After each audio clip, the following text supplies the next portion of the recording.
un verset de base.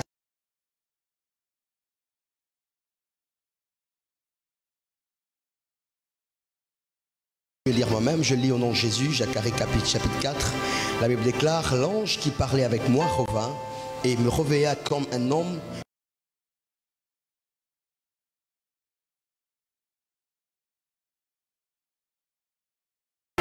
Tout d'or, surmonté d'un vase portant 7 lampes, avec 7 conduits pour le lampe, qui sont au sommet du chandelier. Il y a près de lui 2 oliviers, l'un à la droite du vase et l'autre à sa gauche. Et reprenant la parole, je dis à l'ange qui parlait avec moi, que signifient donc ces choses? Mon Seigneur, l'ange qui parlait avec moi me répondit, ne sais-tu pas que c'est que signifient ces choses? Je dis non, mon Seigneur. Alors il reprit et me dit, c'est ici la parole que l'Éternel adresse à Zorobabel. Ce n'est ni par la puissance, ni par la force, mais c'est par mon esprit, dit l'Éternel des armées. Qui es-tu donc, grande montagne devant Zorobabel? Tu seras aplani. Il posera la pierre principale au milieu des acclamations. Grâce, grâce pour elle. Est-ce qu'on peut acclamer la parole de Dieu? Acclame convenablement la parole de Dieu, ainsi bonheur en ce que le Seigneur est en train de faire. Alors, j'aimerais poursuivre ce que j'ai commencé hier sur marcher dans la puissance de l'Esprit de Dieu. Et j'aimerais ici nous ramener dans ce que je n'ai pas dit hier, mais aujourd'hui encore une fois de plus, je n'aurai pas certainement le temps de effleurer tout ce que j'ai dit, tout ce que j'ai préparé, mais je sais que la pensée de Dieu sera clairement communiquée à quelqu'un aujourd'hui. Je suis parmi ceux qui croient à la puissance de la parole de Dieu. Je suis parmi ceux qui croient que ce que Dieu dit ne peut pas tomber à terre sans qu'elle n'accomplisse. C'est pourquoi elle a été envoyée dans ta destinée. Ce qui fait, moi, personnellement, je me suis placé sous l'autorité de la parole de Dieu et j'accepte ce qu'elle dit que je suis. Je confesse ce qu'elle dit que je suis. Je déclare ce qu'elle dit que je suis et je crois en ce qu'elle dit que je suis. C'est là où la parole de Dieu n'a pas dit que je suis. Je ne me donne pas des prétentions de l'être. Mais là où la parole de Dieu affirme clairement que je le suis, qu'il y ait un prophète, qu'il n'y ait pas un prophète, ça ne change en rien ce que Dieu a dit. Et ici, j'aimerais commencer par t'exhorter en te disant ceci. Développe un cœur attaché à la parole de Dieu. Amen, amen. Il n'existe pas une vie de puissance sans la parole de Dieu dans l'esprit de l'homme. Généralement, quand nous voulons marcher dans la puissance de Dieu, le réflexe humain nous impose à commencer à faire beaucoup d'efforts pour aller vers les choses qui appartiennent à Dieu. Mais j'ai une vérité importante à peut-être t'informer ou peut-être te rappeler. C'est que ce qui vient de Dieu n'est pas obtenu par l'homme, par l'effort de l'homme. Je peux répéter cette petite phrase? Ce qui vient de Dieu n'est pas obtenu par l'homme, initialement par l'effort de l'homme. L'homme ne peut pas commencer quelque chose que Dieu est censé achever. Dieu n'achève que ce que lui-même commence. Ce qui fait que c'est déjà une erreur de départ de croire que c'est par l'effet de plusieurs temps de prière que l'on arrive à la manifestation ou à la connaissance de la puissance de Dieu. Et notre thème qui nous dit, ce n'est ni donc par la force, ni donc par la puissance, c'est par mon esprit. Et la preuve que c'est que Dieu veut faire dans la vie de l'homme ne demande pas d'abord l'effort de l'homme, mais la flexibilité de l'homme de suivre la force de Dieu. Alléluia. C'est pour ça qu'il y a beaucoup de prières autour de nous et il y a très peu de résultats de la puissance de Dieu, parce que nous sommes convaincus dans notre conscient, même dans notre subconscient, que c'est à force de beaucoup prier qu'on a beaucoup de puissance. Deuxième vérité que j'aimerais te dire, la puissance n'est pas quantifiable. La puissance n'est pas mesurable en termes d'une quantité précise que l'on récolte après un temps de prière particulier. Je vous ai dit hier que la puissance de Dieu est un caractère. La puissance de Dieu fait partie d'un attribut de Dieu. J'allais dire fait partie de la nature de Dieu, fait partie de l'essence de Dieu. Elle n'est pas d'abord quelque chose que Dieu a. Elle est d'abord quelque chose qui constitue le caractère naturel des dieux. Dieu n'est pas puissant parce qu'il a emmagasiné beaucoup de force. Dieu est puissant parce qu'il est Dieu. Quelqu'un comprend ce que je dis?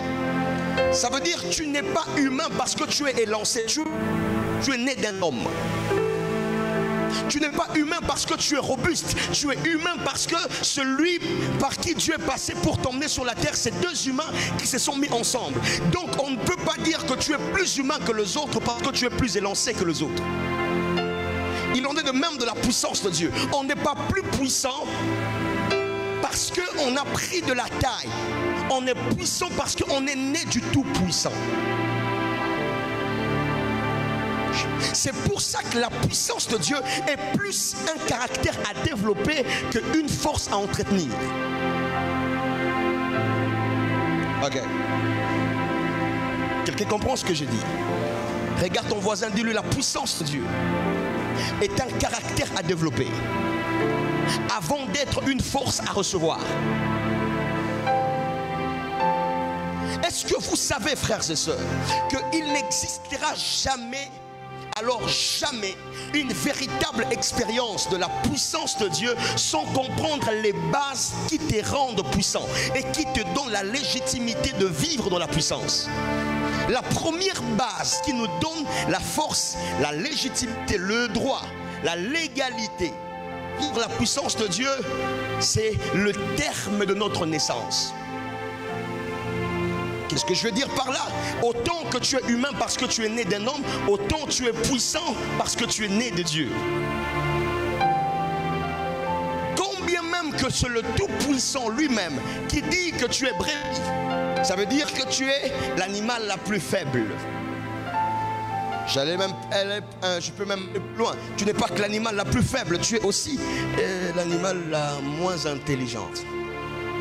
Parce que Jésus-Christ, le Tout-Puissant et le bon berger, dit que vous êtes mes brebis. Ça veut dire que c'est le Tout-Puissant qui n'a pas dit que vous êtes mes lions. Ok? Le Tout-Puissant n'a pas dit que vous êtes mes tigres. Le Tout-Puissant n'a pas dit que vous êtes mes éléphants. Il a dit que vous êtes mes brebis. Parce qu'on ne développe pas le caractère sans avoir la capacité de suivre le leader.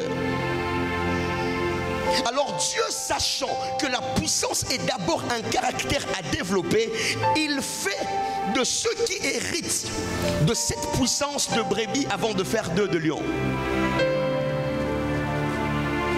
Ok, quelqu'un commence à comprendre ce que j'ai dit? Ça veut dire qu'il n'y a pas de lion dans le royaume qui ne soit pas né brebis. C'est pour ça que quand Jean arrive au ciel avec toutes les lamentations possibles, on lui dit, voici le lion de la tribu de Juda. Mais quand il regarde sur le trône, il voit un agneau immolé. Mais on lui présente le lion, mais lui voit l'agneau. Pourquoi? Parce que les lions et l'agneau, ce n'est pas deux personnes. On voulait dire à Jean ceci: ce qui maintient le ciel, ce n'est pas parce que Dieu a une force, c'est parce qu'il est Dieu. C'est le caractère du puissant qui est infaillible même quand il est agneau. D'ailleurs, Jean voit que l'agneau qui est sur le trône est immolé. Ça veut dire qu'il est blessé à mort. Mais écoutez, la blessure de l'agneau ne lui change pas des statuts de trône. Parce que la puissance est plus un caractère avant d'être une force acquise. Et c'est par la capacité de développer ce caractère qu'on appelle la puissance que la force suit. C'est pour ça que la foi n'est pas toujours le signal d'une sensation particulière, mais c'est la capacité de savoir que ce que j'ai entendu de Dieu ne peut pas échouer. Même quand on n'a pas reçu le signal matériel que ce que je veux faire va réussir. La foi, ce n'est pas le fait de ressentir que quelqu'un sera guéri. C'est le fait de savoir que la parole qui guérit n'est pas fausse. Ok, je vais le dire autrement. Je me suis décidé depuis un moment d'enseigner et d'enseigner calmement. Parce que, à cause d'une absence d'enseignement et d'une abondance de déclarations, nous avons sauté des étapes. Et c'est comme ça que nous avons de chrétiens qui ont fait 20 ans dans l'église et qui ne vivent pas une vie chrétienne solide. Écoutez, ça demande à Jésus 3 ans et demi pour faire d'un pêcheur de poissons un homme qui peut guérir de foule. Ça veut dire que Jésus, si on doit le considérer comme vraiment un maître, un leader, en d'autres termes, si toi tu es disciple de Jésus, pour devenir comme Pierre, ça doit te prendre maximum 3 ans et demi.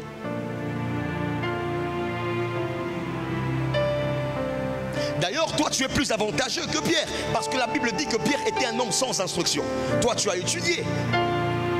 Toi tu connais la parole de Dieu. Ça veut dire que tu peux même avoir moins de temps que Pierre, mais aller plus loin que Pierre. Je parle à quelqu'un?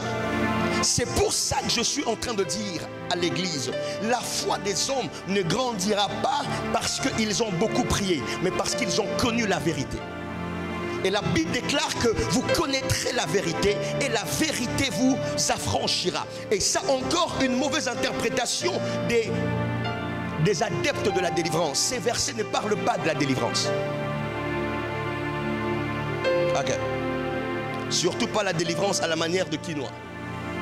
Ça veut dire que quand je vois des gens souvent qui disent vous connaîtrez la vérité et la vérité vous affranchira, et tu dis déjà à un païen qui est démoniaque, tu connaîtras la vérité.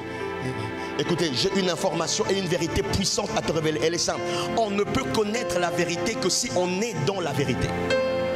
La connaissance, il ne s'agit pas de la transmission d'une information. Il s'agit de la pénétration d'une force qui s'appelle la vérité, qui est Jésus-Christ de Nazareth.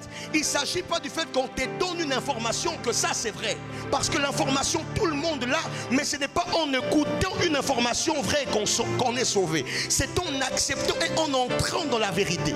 C'est pour ça que l'apôtre Jacques nous dit que nous sommes nés de la parole de vérité. Ça veut dire ceci, la vérité dont on parle qui affranchit, ce n'est pas une vérité qui chasse un démon.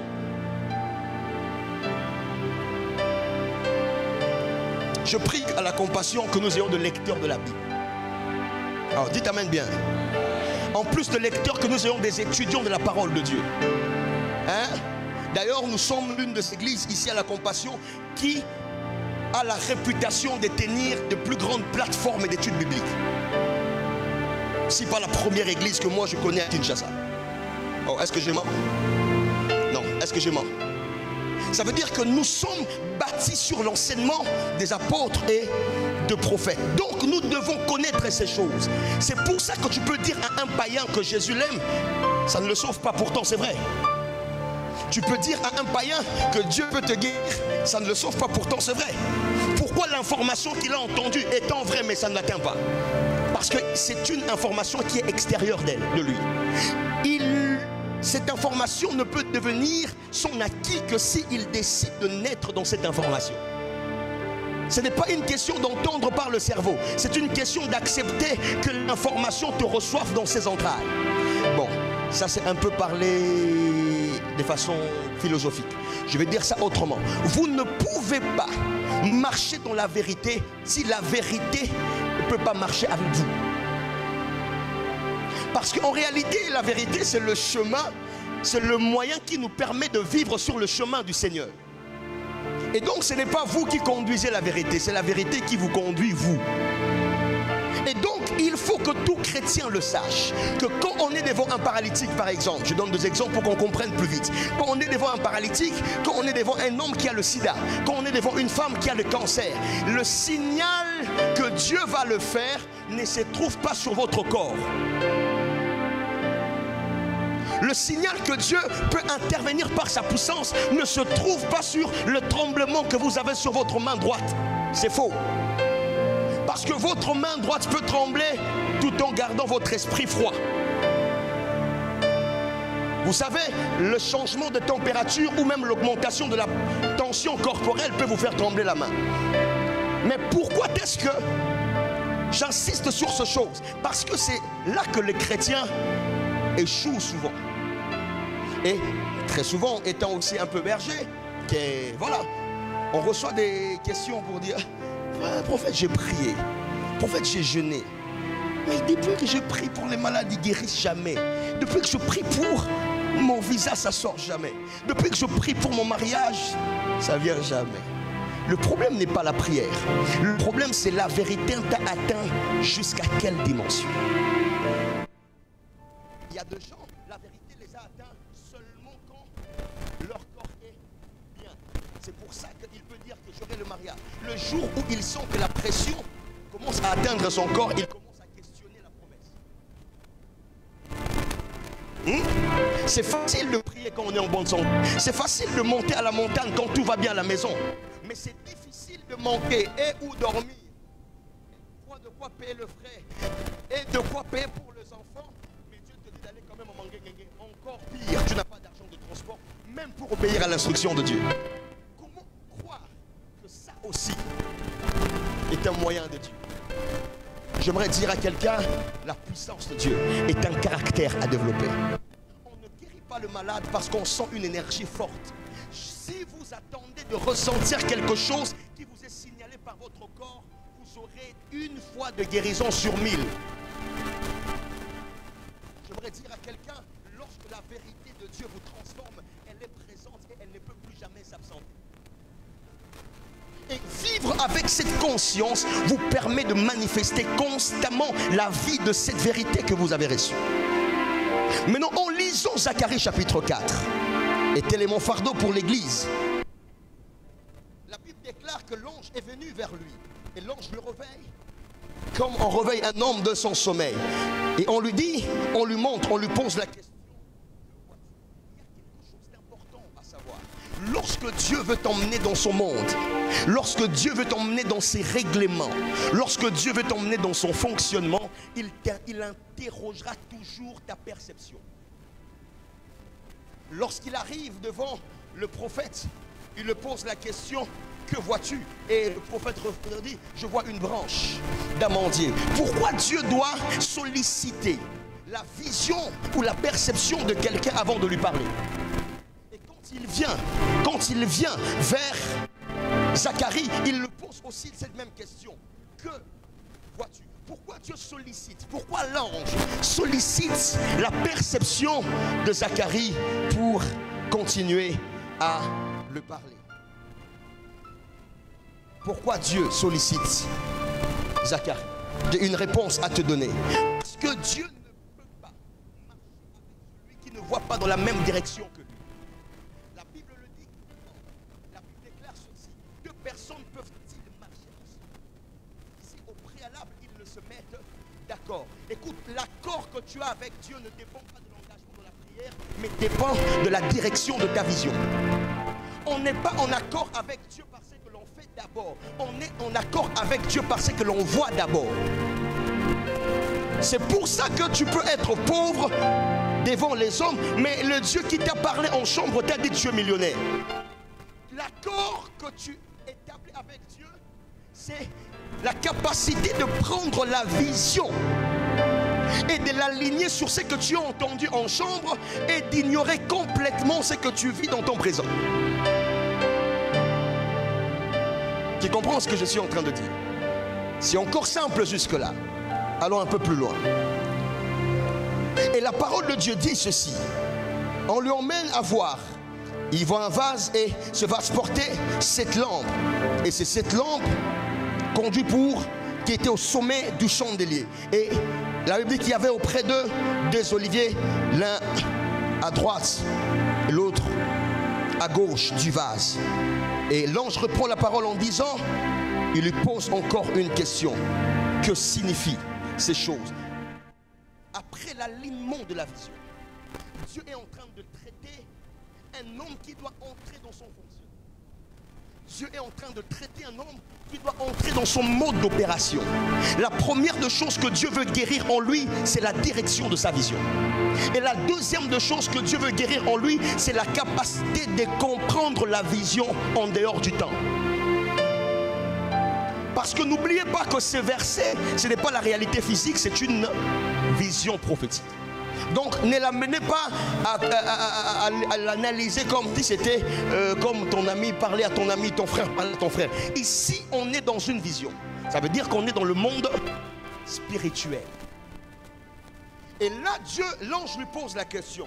Qu'est-ce que tu as compris? Et là, Zacharie ne comprend absolument rien. Je voudrais dire à quelqu'un qu'il est possible d'avoir les yeux ouverts, mais de ne pas quand même avoir l'intelligence de comprendre. C'est pour ça que Dieu place devant nous des hommes. La Bible déclare ceci. Par exemple, dans l'histoire de Samuel, 1 Samuel, la Bible déclare ceci. Dieu appela l'enfant Samuel, fois, 2 fois, 3 fois. Et la Bible ajoute que l'enfant ne comprenait pas. Parce que Samuel ne connaissait pas encore l'Éternel. Et la Bible dit la troisième fois, quand Samuel revient vers son maître Élie, la Bible dit, et Élie comprit que l'Éternel appelait l'enfant Samuel. La différence entre Samuel et Élie, c'est où? Samuel a eu la vision, mais c'est Élie qui avait l'interprétation et la compréhension de la vision. Samuel a eu la voix, mais c'est Élie qui doit identifier l'auteur de la voix. Et la capacité d'identifier relève de la hauteur de la compréhension. Ça veut dire que si tu es un homme qui a de vision, si tu es un homme qui a de parole de Dieu, mais tu n'as pas un autre homme qui peut te faire comprendre, tu resteras longtemps dans le monde spirituel sans être manifesté parmi les hommes. C'est pour ça que vous allez remarquer une chose. Chaque fois que Dieu il place devant toi un thermomètre humain.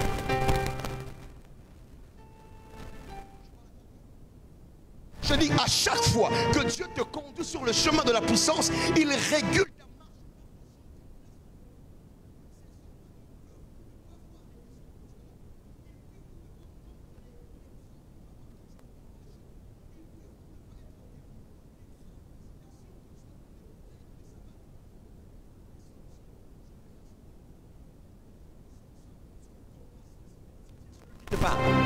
Et lorsque Élie a compris que l'Éternel appelait l'enfant Samuel, Dieu n'a pas cessé de parler. C'est pour ça que j'ai toujours dit aux prophètes ou aux gens qui aspirent à la dimension prophétique, l'activation qu'on appelle.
Le tabernacle, jusqu'à y passer la nuit, jusque là c'est encore en infraction face à la loi.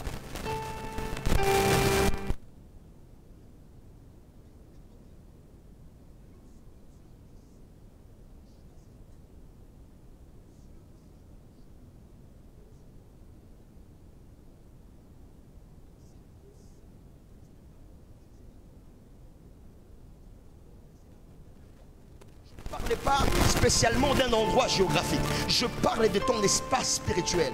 On ne passe pas nuit partout. Là où Dieu te voit à la compassion, tu ne dois pas passer nuit en boîte de nuit. Parce que la foi qui doit faire de toi le remplaçant de ton maître.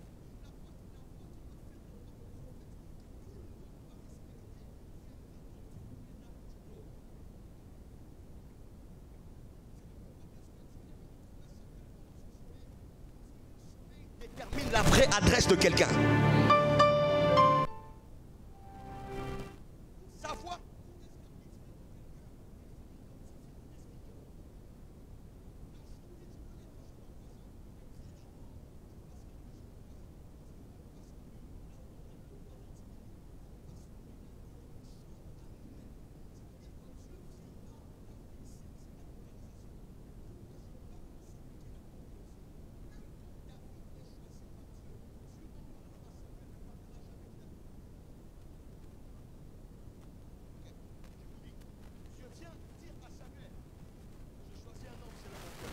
Dieu ne lui donne pas un nom de celui qu'il a choisi, mais Dieu lui donne le nom du père de celui qu'il a choisi. Je parle à quelqu'un. Dieu lui dit, va dans la maison.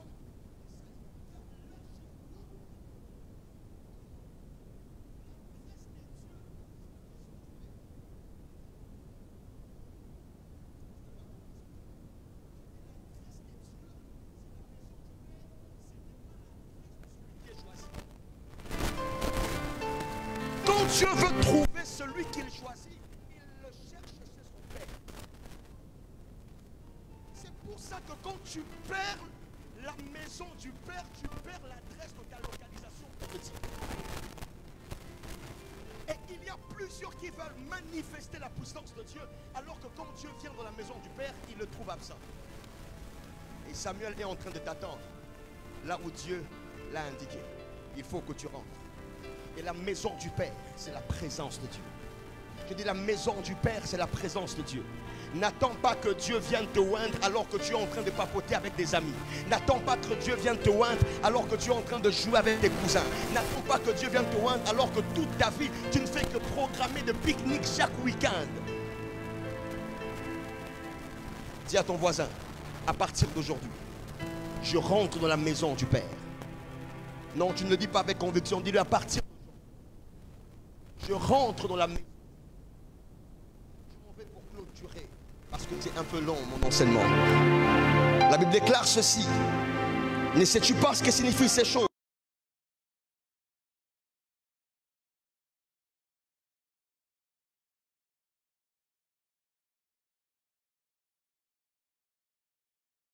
Une interrogation te sera aussi donnée. Mais vous savez, dans l'interrogation,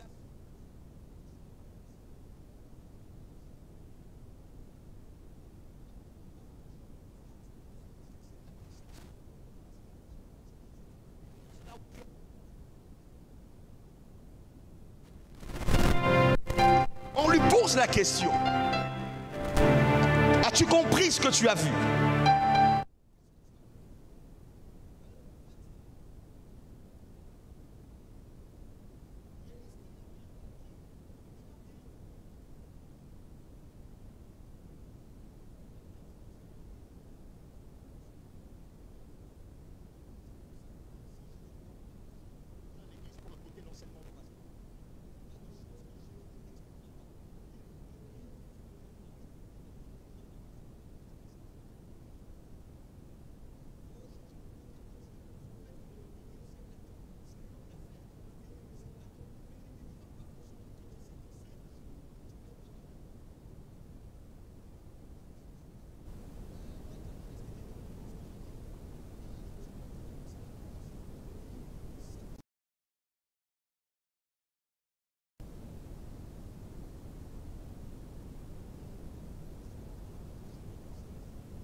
J'appelle un cas. Je dis, bah, c'est grave. Et vous savez, J'ai vu de gens chanter. J'ai vu de gens crier. J'ai vu de gens commencer à faire. Je savais qu'ils avaient la grâce de Dieu. Ça n'annule pas la grâce de Dieu qu'ils ont. Mais je savais quand même que c'est tel, ce genre de cas ici, pour que ça soit résolu, il faut vraiment que quelqu'un, en plus d'être loin, avoir une grande intelligence de choses spirituelles, des choses de Dieu.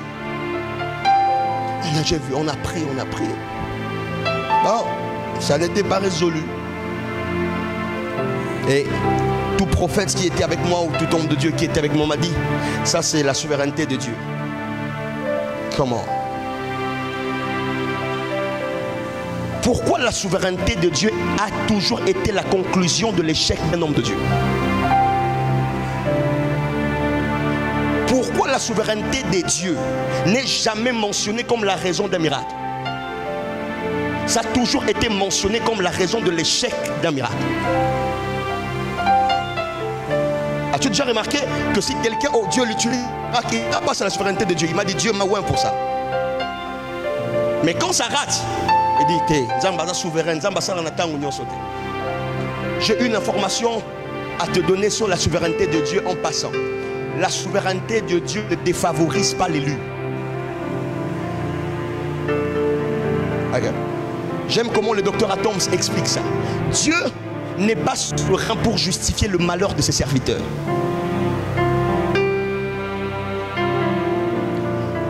Dieu est souverain parce que sa décision va au-delà du constat du temps. Ça veut dire que ce que tu vois comme une souffrance actuelle peut être le point de démarcation de ta destinée dans 5 ans. Et la souveraineté de Dieu peut te faire pleurer aujourd'hui, pas parce qu'il veut que tu souffres, mais parce qu'il sait que la réalité qui t'attend dans 5 ans exige le pleur d'aujourd'hui. Quelqu'un a compris ça? Ce n'est pas pour ta défaveur. Au contraire, la souveraineté de Dieu défavorise ton ennemi. Je parle à quelqu'un? Et donc je me rends compte que je pense qu'il y a trop d'effervescence. Moi-même je me dis, bon ok, je suis cancer, mais moi-même quand je priais, je n'avais pas eu tout de suite de miracle. Tu as rentré, prier. Et j'ai passé plus de 4 mois de prière sur le même sujet. Et 4 mois après, Dieu me dit ce qu'il fallait faire sur ce sujet. Et cette dame a été complètement guérie. Quand je dis guérie, ça veut dire guérie cancer stade 4 avec oxygène. Hein? Je parle à quelqu'un? C'est à ce niveau-là. Ça veut dire que même le médecin lui a dit que ça lui restait 3 mois de vie. Mais complètement guéri. Et là, Dieu me dit, tu sais, ce n'est pas parce que je te oins pour une chose que ce mandat va être reconnu partout au même niveau. C'est pour ça que tu as besoin de la participation de la vie des autres qui t'ont précédé dans le même domaine. Pasteur, j'ai été choqué un jour quand un jour Dieu m'a dit, je ne donne pas une chose 2 fois.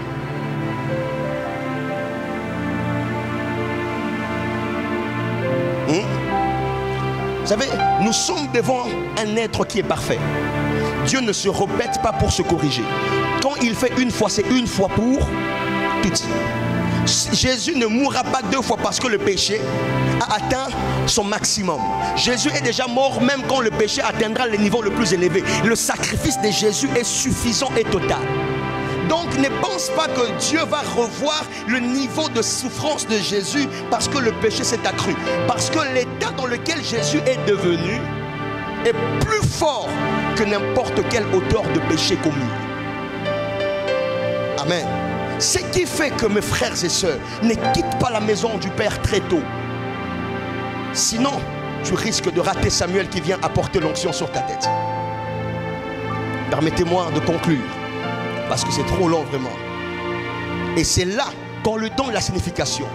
Non, non, ce n'est donc ni par la force, ni par la puissance, c'est par mon esprit.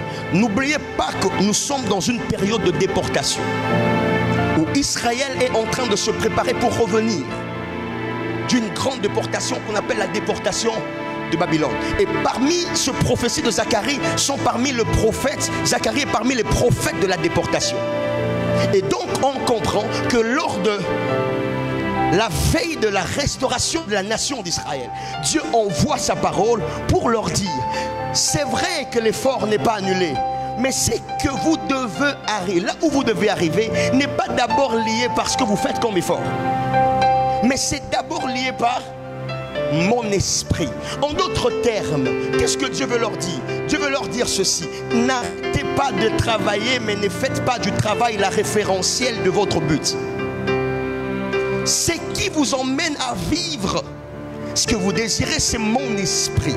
Et Dieu lui montre le chandelier, il lui montre un vase avec 7 lampes et il y avait 2 témoins. Écoutez-moi bien, qu'est-ce que ça vous rappelle cette image? Quand vous lisez dans l'Apocalypse, ça vous dit quelque chose, n'est-ce pas? Vous avez comme l'impression que dans le temps de la fin, Dieu va relâcher 2 témoins, n'est-ce pas? Et qui seront des prophètes. Et la Bible dit qu'ils vont prophétiser pendant 3 ans et demi avec la force et la puissance d'Élie, n'est-ce pas? Et d'autres théologiens traditionnels les identifient à Élie et Moïse. Ça, ce n'est pas biblique. Ce sont des interprétations. Moi non plus, je ne suis pas là-bas. Mais qu'est-ce que je veux dire? Dieu veut leur dire ceci: si vous voulez que votre travail produise des résultats extraordinaires, vous devez cesser de fonctionner par l'effort, mais par l'esprit. Pourquoi? Parce que ton témoignage ira plus loin que ton travail. Si tu ne deviens pas le témoin du chandelier, tu ne peux pas produire les résultats de l'esprit.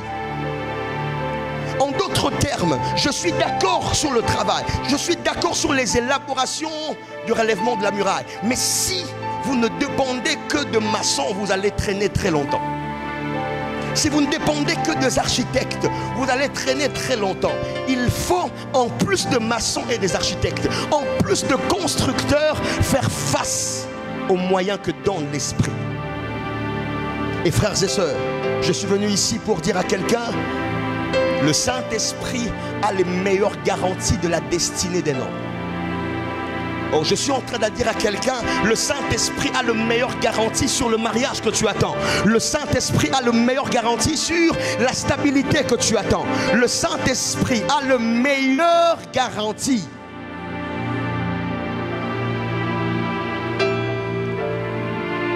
Dis à ton voisin: le Saint-Esprit a le meilleur garantie. Donc dis-le-lui bien: le Saint-Esprit a le meilleur garantie. Je vous avais promis que j'allais parler de choses qui nous permettent de manifester et de communier avec la puissance de Dieu. Je vous avais parlé de communion avec la parole qui alimente la puissance dans notre esprit. Je ne dis que ça aujourd'hui. Jean 14, verset 23, et je m'arrête là. La Bible déclare: si quelqu'un m'aime, il gardera ma parole. Mon Père l'aimera. Nous viendrons à lui et nous ferons notre demeure chez lui. Jésus lui répondit: si quelqu'un m'aime, il gardera ma parole et mon Père l'aimera. Nous viendrons à lui et nous ferons notre demeure. Nous ferons notre demeure chez lui. Et dans Jean 8 chapitre, parle de la véritable. Si tu veux un revêtement, je ne parle pas de l'expérience d'un temps. Si tu veux un vrai revêtement de la puissance de Dieu, tu dois apprendre à rester à table avec le Maître.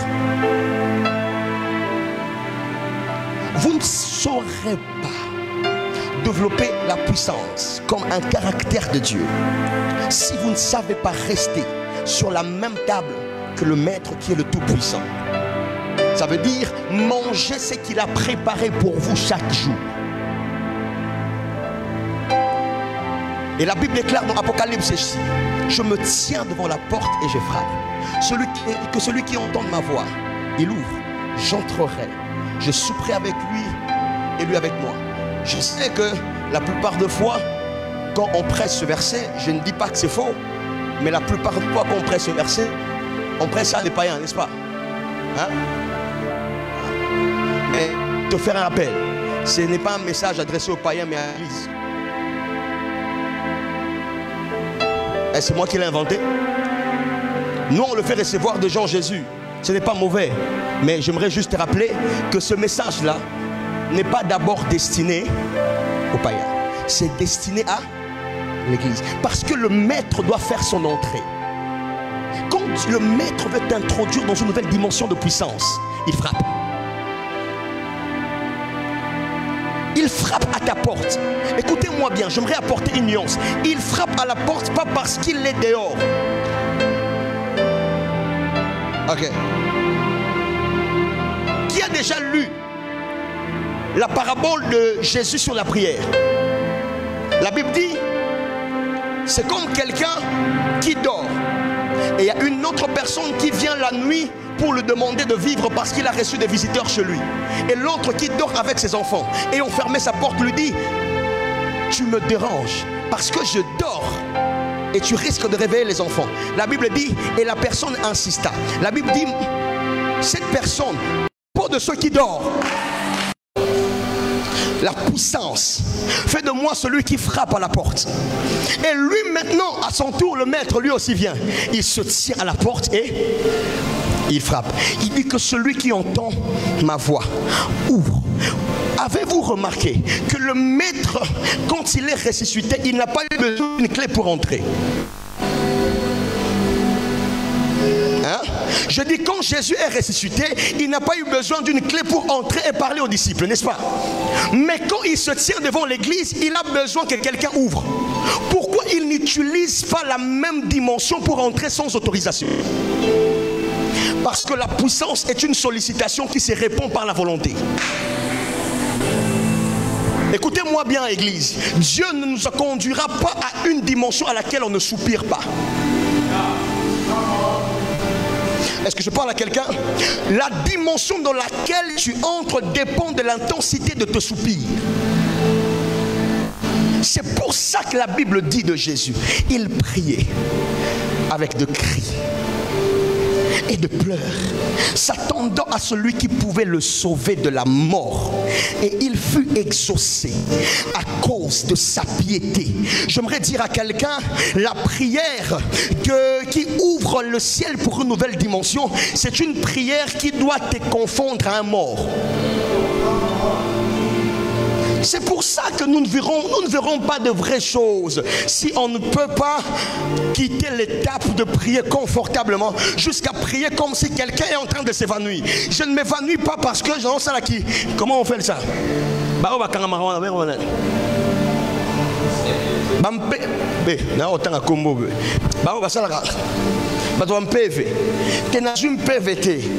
C'est parce que l'intensité du soupir ne peut plus venir te dire insiste sur la porte. La puissance n'est pas l'expérience d'aujourd'hui, c'est le caractère de tout le jour. Hein? Regarde ton voisin, dis-lui à partir d'aujourd'hui, ma vie change de fréquence. Dis-lui à partir d'aujourd'hui, mes paroles changent de fréquence. Dis-lui à partir d'aujourd'hui, mes prières changent de fréquence. À partir d'aujourd'hui, mes actes changent de fréquence. Je peux être ici, mais ma prière fait incendier New York. Aïe. Permettez-moi de vous raconter l'histoire d'un homme de Dieu qui est par là. C'est parmi les gens qui m'ont donné la foi de la prière. 2000, ça se passe. C'était un homme très puissant. Je n'ai jamais su pourquoi il n'a jamais été connu. Mais à l'époque, il était un peu célèbre dans le milieu des églises. Il était docteur de la parole, mais il n'avait pas étudié. Il avait arrêté les études en 4e primaire. Mais il parlait un français extraordinaire après que Jésus lui soit apparu. Il était extrêmement intelligent. Il l'est parce qu'il est vivant. Et vous savez ce qui se passe, c'est quoi? Un jour, il prie. Je vous dis comment il s'est retrouvé en Allemagne. Hein? Il est vivant jusqu'à aujourd'hui, il n'est pas mort. Il est vivant. Un jour il prie. Il opérait tellement dans la puissance de Dieu. Il faisait des grandes campagnes à l'époque au terrain GD. Plein. Quand je dis plein, c'était plein. Et un jour il prie. Dieu lui dit, va prêcher une femme qui s'appelle telle en Europe. Il lui donne l'adresse. Et il lui donne toutes les références. Il dit à Dieu, je vais aller comment? Dieu lui dit, mais va. Oh, il dit à Dieu, mais je vais y aller comment? Dieu lui dit, vas-y. Et le même qui raconte, il dit, Il avait lu un homme du Nigeria qui s'appelait Babalola, qui connaît l'histoire d'un homme de Dieu qui a emmené un grand réveil au Nigeria. Il est même celui qui a inspiré l'archbishop Betson Idahosa. Il s'appelait Joseph Babalola. Il lisait beaucoup. Et il semble que selon l'histoire et les récits, excusez-moi, je mets beaucoup de papier. Il semble que selon les récits, Babalola pouvait voyager sans prendre un avion. Ils étaient en prière comme ça, ils disparaissent d'un endroit, ils apparaissent dans un autre endroit. Bon, c'est l'histoire. Hein? C'est ce que raconte l'histoire, mais il semble que c'est vrai. Babalola pouvait prier pendant 40 jours d'affilée, de premier au 40e jour sans dire amen et sans arrêter. Jusqu'au point que des rochers, il y a des rochers au Nigeria qui sont même devenus des sites de prière. Là où ses genoux ont creusé de rochers. Tellement qu'il passait des jours et des jours de prière sans arrêter.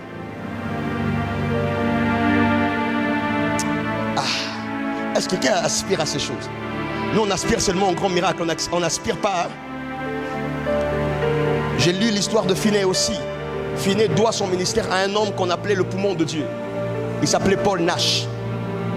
Et Paul Nash, c'était l'intercesseur personnel de Finney.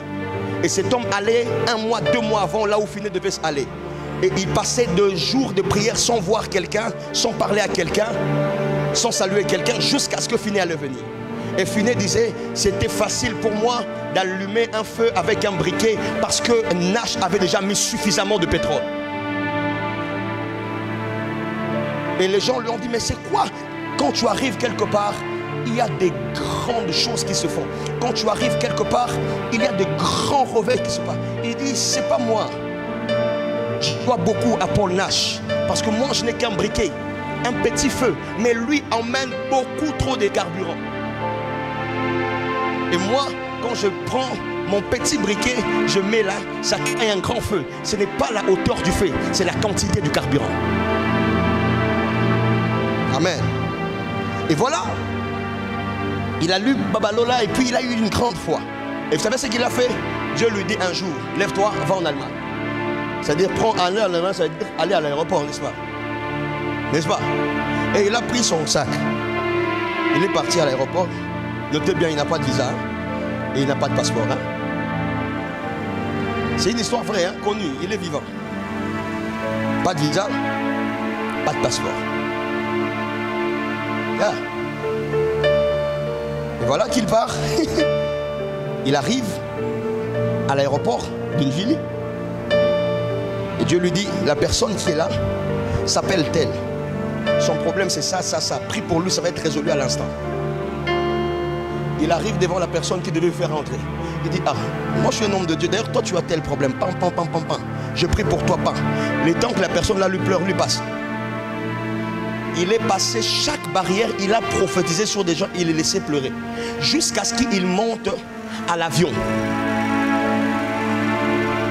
On ne lui questionne pas. Et la chose la plus grave, c'est quoi? C'est que quand il arrive en Allemagne, il entre, on ne lui contrôle pas. Et lui-même dit dans son témoignage, il avait comme l'impression que personne ne le voyait, mais lui voyait tout le monde. Et quand il arrive là où tout le monde sort pour aller, justement, c'est pas moi, dans sa maison ou dans son hôtel, une femme dit, ah mais je t'attendais, pasteur. Il ne connaît pas la femme c'est une blanche. Et la femme le conduit dans un endroit, il paye l'hôtel pendant 1 mois et la femme disparaît. C'est comme ça qu'il vit en Allemagne aujourd'hui.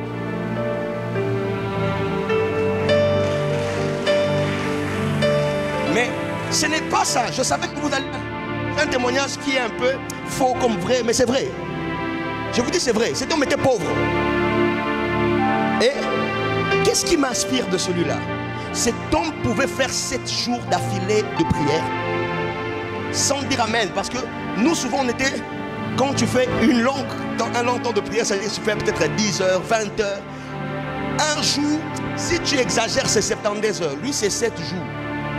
Papa, 7 jours. Hein? Dis, regarde-moi, lève ta main. Dis, Seigneur, donne-moi la capacité de rester dans la présence de Dieu jusqu'à ce que l'Esprit soit répandu. La Bible déclare ceci. Jusqu'à ce que l'Esprit soit répandu sur nous et que le désert soit changé en verger. On ne quitte pas la présence de Dieu si ton désert ne devient pas un verger. Ça veut dire que si la nature de la terre n'est pas transformer, n'est-ce pas? Regardez, il y a des gens que Dieu aime utiliser, mais eux-mêmes se posent beaucoup de questions, ils ne savent même pas. Bon, j'aime Dieu, j'ai peut-être la pensée de Dieu, mais Dieu me voit vraiment où? La jeune dame qui est au fond là. Bah oui, toi, oui. Lève-toi, maman. Ah, maman aussi est levée. Maman, j'avais dit jeune dame. Bon, maman, s'il vous plaît, levez-vous. Que jeunisse, comme vous avez dit que vous êtes jeune dame. Alors, je dis que Dieu vous rajeunisse et que Dieu vous renouvelle les forces. Comme ça, je parle sur vous deux alors. Merci Jésus. Je commence par la jeune dame et puis je finis par la jeune dame maman. Oh, je prie que Dieu te rajeunisse. Hein? Oh, je prie même quand tu auras 80 ans que tu ressembles à quelqu'un qui a 30 ans. Je prie que même quand l'âge sera en train d'évoluer, que ta force se consolide, que ton teint soit tellement bien, que ta santé soit tellement extraordinaire. Tu me donnes, amen, que cette parole s'attache à ta vie. Ok. Oh, Sabra. Tu sais, pendant que je me suis approché là, j'ai vu un petit papier au fond. Je n'arrivais pas à bien lire. Mais à un moment donné, j'ai lu une petite phrase et je lis cadette. Et je demande à Dieu pourquoi je vois cadette. Dieu lit son nom. C'est l'ordre de la famille. Je vois des gens qui t'identifient comme une cadette. Comme quelqu'un qui vient vers la fin de certaines naissances. Et je me pose la question, mais pourquoi je la vois comme si elle était une cadette? Est-ce que tu es cadette d'abord? Tu es cadette, hein? Ok. Mais Dieu dit ceci. Il y a un grand appel des dieux sur ta vie. Je dis un grand appel des dieux sur ta vie. Et je suis en train de voir une étoile là au fond, en train de s'élever. Et je vois cette étoile se lève, mais la caractéristique de cette étoile, c'est vraiment une étoile qui est censée être servante de Dieu. Et je suis en train de voir un homme qui t'approche. Et cet homme, quand il t'approche, il te met un anneau dans le doigt. Et cet homme, c'est un homme de Dieu. Je sais que tu n'es pas encore marié. Et je t'annonce ceci. C'est que tu seras marié dans quelques temps qui arrivent. Et celui qui sera ton mari, ça sera aussi un homme de Dieu. Et pendant que, ma glorable Siat, pendant que je parle, je suis en train d'entendre de gens qui t'appellent Lorraine. Et pendant que je suis en train d'entendre des gens qui appellent Lorraine autour de toi, je sais que d'autres abrègent l'or, mais en réalité c'est Lauriane, c'est Lauriane. Et Dieu est en train de dire maintenant, ok, Merabli Akatome. Pendant que je parle, je vois, on ajoute même le nom. Et mais je suis en train d'entendre tout autour de toi des gens qui parlent Kikongo. Quand je demande à Dieu pourquoi il parle Kikongo à l'État, le Seigneur est en train de me dire, parce qu'il y a eu dans l'ancien temps un combat que Dieu avait déjà donné la victoire. Mais je vois une NZ. Ah. Comme Nza. C'est quoi Nzazi? Ok. Est-ce que tu sais que pendant que je suis en train de te parler, Dieu a décidé de mettre un signe particulier? Parce que je te vois avoir la destinée comme celle de la dame, de la servante de Dieu là, comme Farani.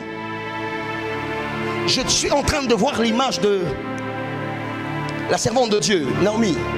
Farani, je connais personnellement. Je vois son image à côté de toi. Je suis en train de voir que vous aurez presque le même profil dans la vie.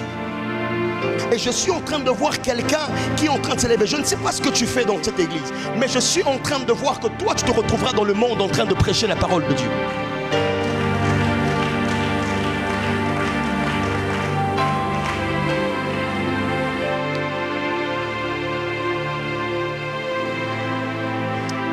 Ok. Qui connaît maman Béatrice? Mais maman Béatrice est liée à un papa qui s'appelle Sacré. C'est vous? Bougez un peu comme ça. Ok. Est-ce que tu sais que pendant que je te parle maintenant, Attends-moi un moment. Quand je te parle maintenant, je suis en train de voir deux personnes devant toi. J'entends une femme qu'on appelle Maman Béatrice. Et je vois un autre homme qu'on appelle Papa Sacré. Mais quand je regarde, je suis en train d'entendre un nom qui s'appelle Ndouendoué. C'est qui? C'est ton père. Ok. Est-ce que tu sais que pendant que je suis en train de te parler maintenant, il est où?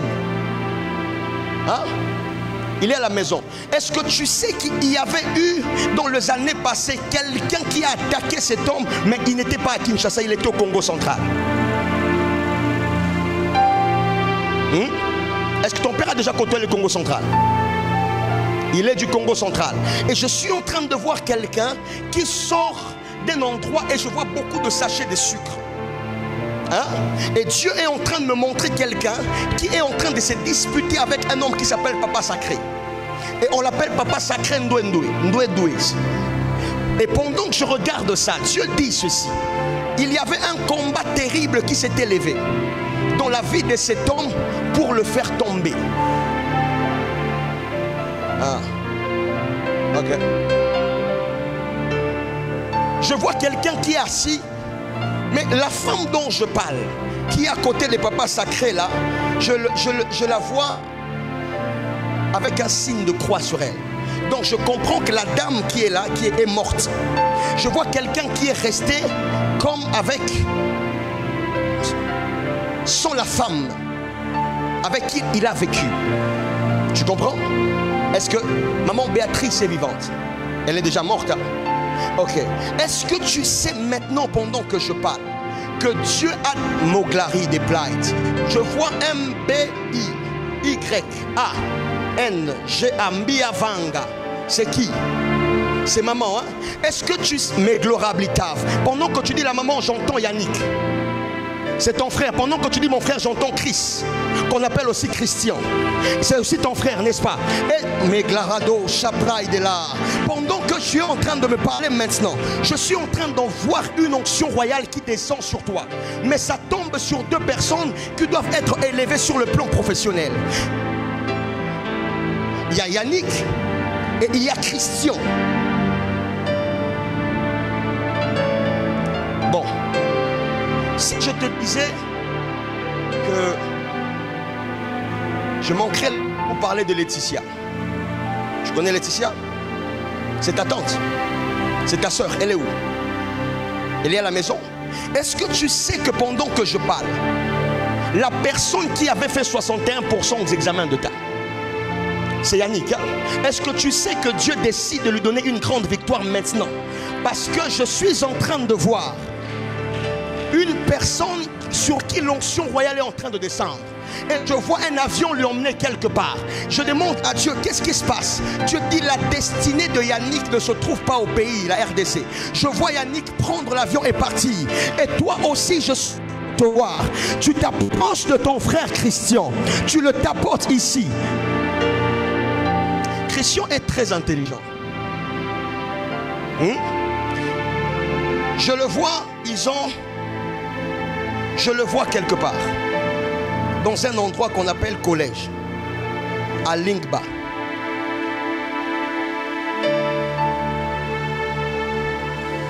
Je vois une liste de 43 personnes. Je vois 1, 2, 3, 4, 5 et puis je vois ton frère.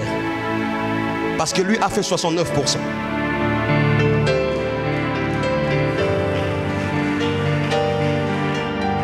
Je vois une personne qui se lève.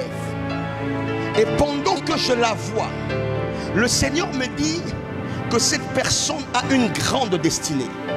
Mais l'ennemi est en train de le chercher.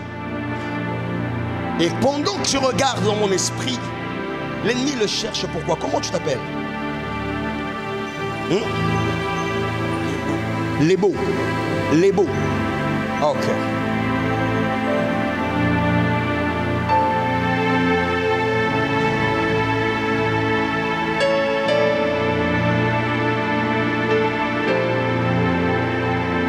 Lève-toi. Maman, j'ai deux questions à te poser. La première question, je suis en train de voir des étoiles qui défilent sur ta tête, sur votre tête. Et ces étoiles sont au nombre de 5. Je vois 5 étoiles qui défilent. Je ne sais pas ce que ça signifie. C'est quoi? Vous avez combien d'enfants? Vous avez 5 enfants. Est-ce que vous savez que pendant que je parle, Dieu a décidé de libérer une force qui était en train de toucher des enfants pour les affaiblir. Et je suis en train de vous voir en train de vous plaindre, en train de pleurer sur la vie de certains enfants, parce que leur vie ne se développe pas.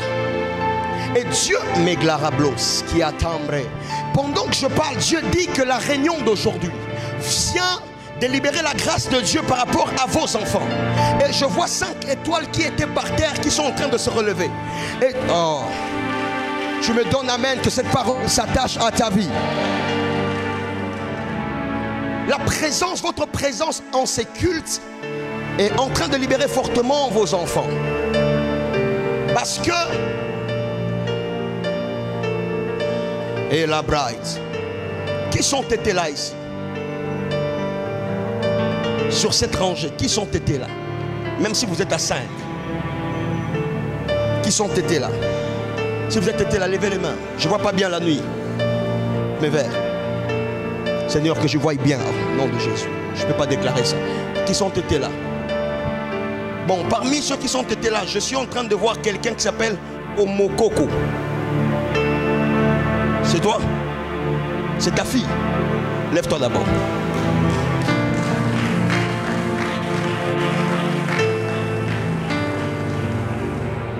Mais, bon, les affaires de micro, tu peux aussi mettre, il n'y a pas de problème. Ça, maman, ça va? I see you, you cry. Je te vois en train de crier, de pleurer. À cause d'une déception.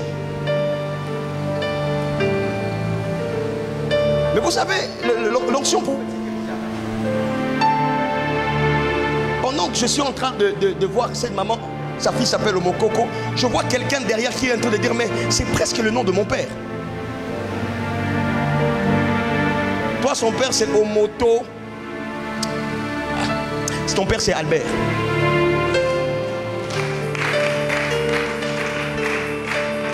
Maintenant que la personne qui est sur la même rangée, qui est aussi... Mais le papa, c'est Albert. Il y a une victoire extraordinaire que Dieu est en train de lui donner maintenant. Mais il y a un occultiste qui va tomber.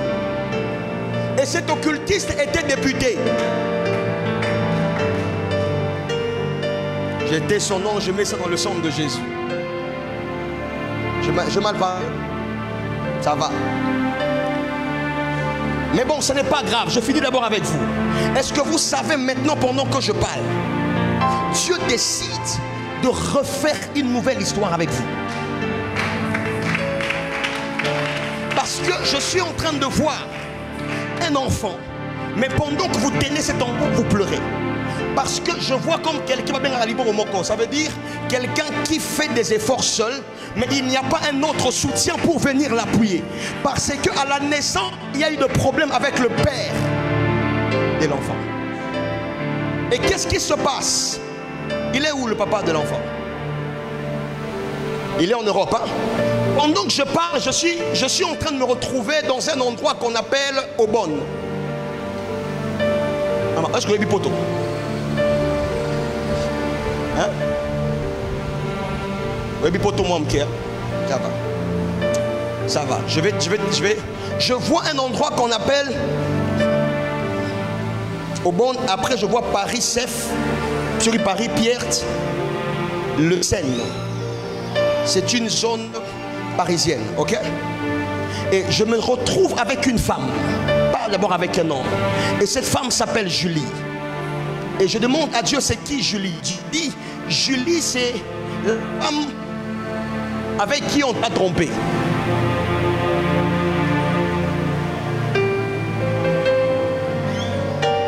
Et on t'a fait croire à beaucoup de choses. Et à un moment où tu avais plus besoin de quelqu'un, c'est à ce moment-là qu'on t'a lâché. Et je vois quelqu'un qui s'est poumonné pour se battre seul, pour élever quelqu'un. Mais ça a laissé de traces dans ton âme et de blessures qui doivent guérir avec le temps. Mais Dieu me dit de te dire, aujourd'hui Dieu guérit complètement ton cœur. Et cet enfant qui est entre tes mains, Dieu fait de lui une toile qui va être ta joie dans le jour qui arrive. Je suis en train d'annoncer à quelqu'un, même celui qui a été rejeté de lui, le toile qui doit, oh, tu me donnes, amen, que ta lumière aille jusqu'en Europe.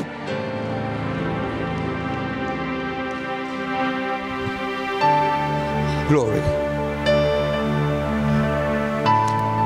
Maman, il ne faut pas pleurer. Nous sommes en 2020, il ne faut pas pleurer. Même si la prophétie te touche, ne pleure pas, ris. Parce que Dieu a décidé de créer une nouvelle histoire pour toi. Je suis en train de voir, on va te célébrer. Je dis, je suis en train de voir qu'on va te célébrer. Et Dieu dit que le premier signe va être donné cette année avant le milieu de l'année. Je vois ton nom monter et je suis en train de voir qu'on est en train de te célébrer ici même. Je prie les dieux des cieux que Dieu te donne ce que ton cœur désire. Et que Dieu change l'histoire dans le nom de Jésus. Maman, qui connaît Moudimbi ici? Moudimbi. Si tu connais Moudimbi. Non, je suis... C'est là-bas? Je suis ici d'abord. Moudimbi. Moudimbi. Si tu connais juste Moudimbi, il n'y a pas... Tu peux te lever. Il n'y a pas? Ici. Parce que je vois, j'entends ça ici. Moudimbi pour vous. Je t'appelle Moudimbi. Lève-toi, on voit. Ok.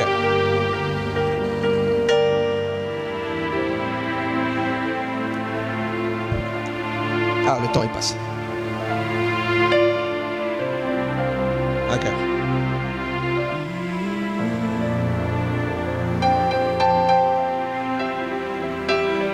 Dis à ton voisin, je prie les dieux des cieux. Illumine les yeux de ton cœur.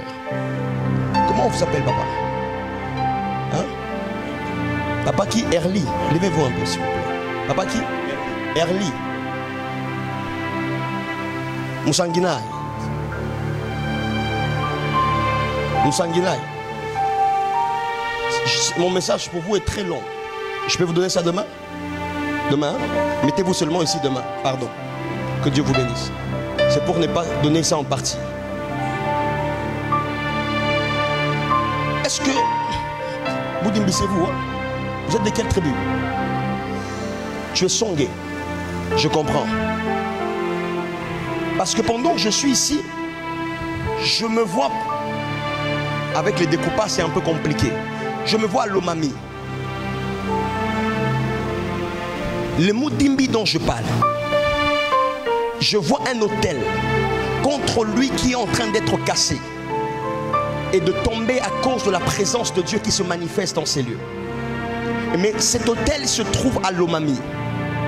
Est-ce que vous avez un lien avec Lomami? C'est ta province, hein? Et Dieu est en train de me dire clairement que aujourd'hui il y a une victoire que Dieu accorde à votre destinée. Parce que je vois pendant que vous levez la main quelqu'un qui fait tomber une clé. Et quand ils veulent ramasser, la clé est en train de s'éloigner de lui. Ça veut dire que vous avez déjà perdu une position. Et cette position, depuis que vous cherchez à la retrouver, vous n'arrivez pas à la retrouver. Et vous êtes en train de prier Dieu pour un nouveau travail. Parce que l'ancien est tombé. Mais ça ne vous paye pas beaucoup. Et Dieu est en train de me dire ceci. On compte avec vous jusqu'à 3 mois. Il y a une personne qui arrive devant vous. Mais cette personne, je suis en train de voir qu'il s'appelle Trésor. C'est une visite maglérable, sia, prédélériable. Je vois une grande visitation de Dieu.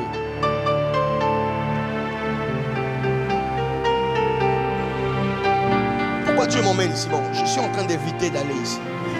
Je vois un homme qui sera élevé fortement au niveau national jusqu'à devenir une grande autorité. Cet homme s'appelle Albert. Je vais vous expliquer. Mais quand je vois cet homme en vision, cet homme, je ne le vois pas au Congo, je le vois en Suède. Vous connaissez? C'est qui?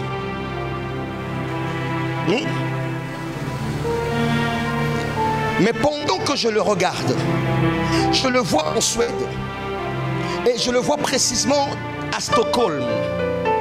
Et pendant que je le regarde, Dieu est en train de me dire, cet homme a une destinée royale, mais il y a un sang qui crie contre lui. Je ne vais pas entrer en profondeur. Mais écoutez-moi, madame. Dieu nous demande de pardonner. Ok?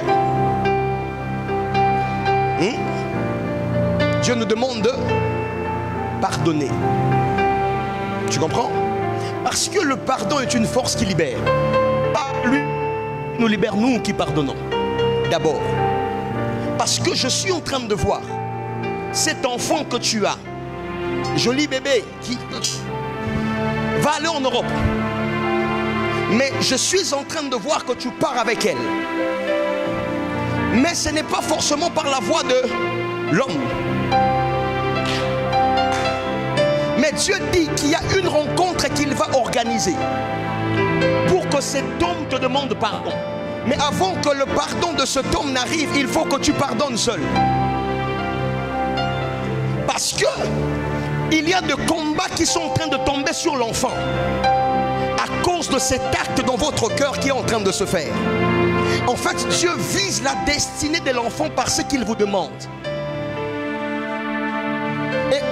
Et Blagida, je me retrouve à Stockholm. Je me vois dans une avenue qu'on appelle Pembridge Pierce 75 ND, à côté de Methodist Church. Là où il habite, il y a une église méthodiste qui a fermé. Et le responsable de cette église s'appelle Biendrich. Et pendant que je parle, je me retrouve avec ces messieurs. Maman, vous êtes mince, hein? Vous êtes mince. Vous êtes mince par rapport à lui. Hein? Lui, il mange les histoires de l'Europe. Il a pris la santé. Mais Dieu dit ceci. Il y a une nouvelle histoire qui vient de commencer avec vous ici. Jusqu'à ce qu'on arrive à la moitié de cette année, je vois les choses que Dieu va commencer à faire dans votre vie et dans la vie de votre enfant. Tu me donnes un bon amen, que le Seigneur change les choses. Je dis, tu me donnes un bon amen, que le Seigneur change les choses. Ok. Moudimbi, sache ceci. La soirée d'aujourd'hui, Dieu vient de te donner un bon travail. Bénis le Seigneur parce que tu faisais de rêves et de visions où tu rencontrais quelqu'un. Et cette personne, tu avais du mal à le reconnaître. Mais tu as souvent de visions où on te combat. Mais très souvent, tu remportes la victoire. Mais tu te luttes dans toi-même à chaque fois que tu fais un rêve. Mais l'une de visions ou de rêve que tu as eu à faire, tu as vu que tu t'es battu avec quelqu'un et tu l'as mis au sol. Mais il fallait que tu te retournes pour partir. Mais pendant que tu partais, tu te retrouvais au même endroit. Et tu ne comprenais pas, plus tu pars, plus tu ne changes pas de lieu. C'est parce qu'un de tes arrière-grands-parents a eu à avoir de problèmes spirituels à l'Omami. Parce que je vois une puissance coutumière qui a présidé longtemps sur votre patriarcat, pardon. Ok? Et Dieu dit qu'il vient de vous donner la victoire par rapport à ça. Et je vois que ta destinée vient de s'ouvrir à cause de la parole de Dieu qui vient... Oh, papa, fais la main comme ça. Tu as une fiancée? Non, non, non, je sais. Tu sais pourquoi tu... En fait, la fille là t'est trompée avec une personne qui s'appelait Julio.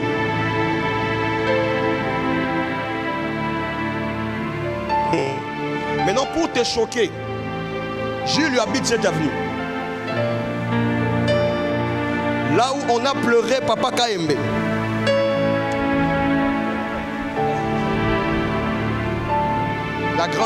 La grande sœur de Kaembe était morte là-bas.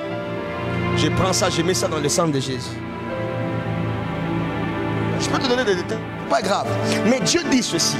Tu es en train de vouloir être fixé parce que tu veux penser à l'avenir. Tu veux que les choses soient stabilisées. Mais tu dois vaincre l'esprit de la femme. je me vois avec toi pas loin d'ici. Mais il y a beaucoup de combats autour de toi. Et Dieu dit ceci. Alors que tu es en train de sortir de cette situation, Dieu, que la seule chose que l'ennemi est en train de vouloir t'atteindre, c'est vraiment de combattre avec la force de la femme pour que tu perdes tout ce que tu as. Prends la décision. Reste dans la présence de Dieu et domine sur ça. Tu verras que l'argent va commencer à venir dans ta vie. Et alors que je parle, je libère l'onction financière sur toi. Tu me dis amen alors que je dis, je prie que l'onction financière vienne sur ta vie. Oh, je dis, tu me donnes bon amen. Je prie. Oh. Wow. Maman Gloria, vous allez bien, maman? Ça va bien. Je vais vous donner juste un sujet de prière. Je vois une onction prophétique sur votre tête. Et greater, quand je dis une grande onction prophétique. Mais je vais bien prophétiser demain. Mais je me dis ceci. Il y a une grande onction prophétique qui est sur vous. Et le Seigneur est en train de me dire exercice.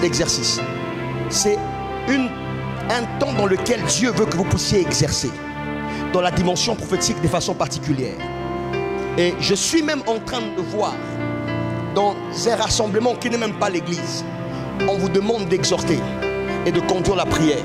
Et je vois l'onction prophétique venir sur vous. Et vous commencez à parler sur des hommes de Dieu. Ainsi me parle le Seigneur. Aujourd'hui, la soirée d'aujourd'hui, Dieu la marque avec une onction prophétique particulière. Mais cette onction prophétique aura une mission particulière. De libérer les familles de l'emprise de la sorcellerie et de la mort. Et d'orienter même des hommes de Dieu. Et pendant que je parle, je suis en train de voir quelqu'un recevoir une orientation de votre part. Vous devez prier pour quelqu'un qui s'appelle Mou. Je ne sais pas si je prononce bien, c'est comme Moukadi ou Makabou, Moukadi, quelque chose comme ça. Je ne sais pas s'il est qui, mais je vois quelqu'un autour de qui il y a un besoin d'orientation de Dieu par rapport à des choses qui sont précises. Et je suis en train de voir cette personne être placée devant des gens et de gens être derrière lui. Mais il y a des décisions importantes que cette personne-là doit prendre. Et, mais gloire, je vois des gens en train de l'appeler chef. Chef. Mais c'est comme s'il est chef des personnes qui sont derrière lui.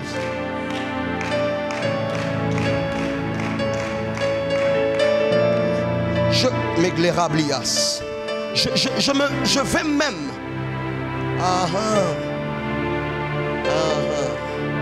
Ouvre mes yeux afin que je contemple le merveille de ta loi.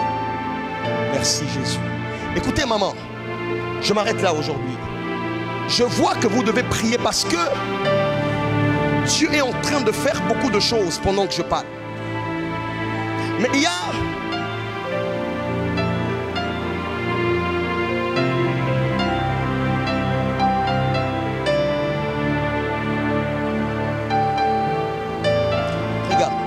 allez vers maman s'il te plaît. Pardon maman. Allez rapidement. Touchez juste la main de maman. Non, regardez-moi. Touchez juste la main. Regardez-moi. Oui, touchez juste la main de maman comme ça. Je m'arrête ici. Il y a beaucoup de points communs entre vous, vous savez. Maman, regardez-moi. Vous savez qu'il y a beaucoup de points communs entre vous. Beaucoup de points communs. Et il y a une grâce de Dieu qui est en train de tomber sur vous pour votre restauration. Mais cette grâce, le Seigneur est en train de mettre sur votre vie maintenant pendant que je parle. Vous aurez un mariage. Est-ce que vous êtes même marié? Non, mais vous aurez un mariage stable. Oh, je dis, vous aurez un mariage stable.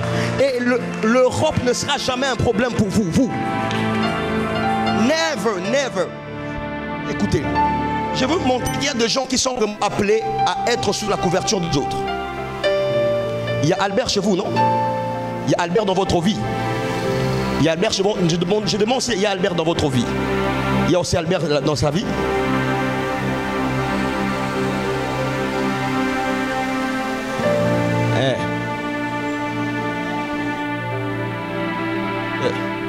Dis-moi, il ne faut pas parler vite. Hein. Pardon. Quelqu'un peut acclamer.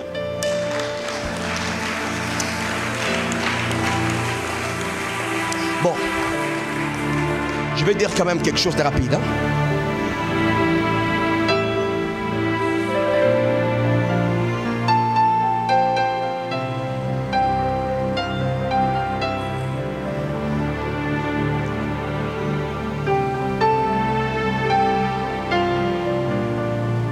Que Dieu bénisse le Seigneur. Bénissez le Seigneur. À cause de ce que Dieu est en train de faire maintenant. Ok?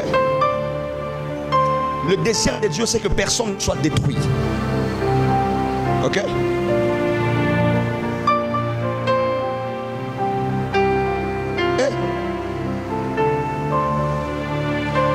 Il y a deux Albert ici.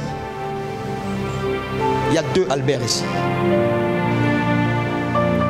Le premier, c'est un Albert qui a vécu au Canada. Le deuxième, c'est un Albert qui est mort. Mais le deuxième Albert est plus âgé. Il est mort.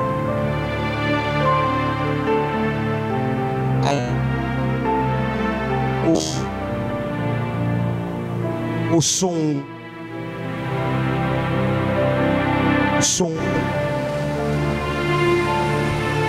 Et sur cette Congo, il y avait une onction royale, une onction des gens qui gouvernent et qui dominent. C'est tombé sur le deuxième Albert, et le deuxième Albert a aussi reçu la grâce de diriger, de dominer.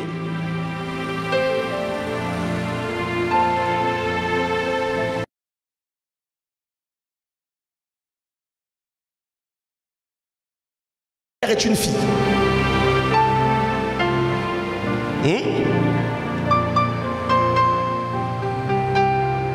Après, je suis en train de me retrouver avec une femme qui s'appelle Omoi. C'est qui? La première fille. C'est la première fille. La première fille, c'est aussi la première fille d'Albert et l'homo de sa grand-mère.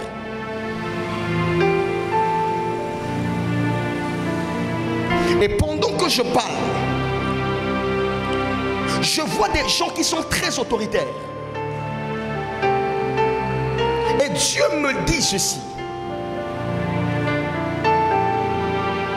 Aujourd'hui, il y a un traitement de destinée qui est en train de se faire. En fait, m'éclairable.